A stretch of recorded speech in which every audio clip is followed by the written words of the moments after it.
How to unblock someone on Facebook app. Hello everybody, welcome back to the channel. Today I'll guide you on how you can unblock someone on Facebook app. Now to do so, first open up the Facebook app. What you want to do is tap on a three horizontal line icon at the right hand side of your screen. Tap on it and head into settings.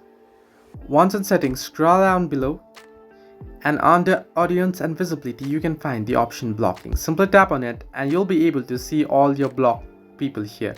Now you'll get a little unblock option at the right hand side beside the username. If you want to unblock someone, simply tap on the unblock option and you'll get a pop-up asking you to confirm the unblock.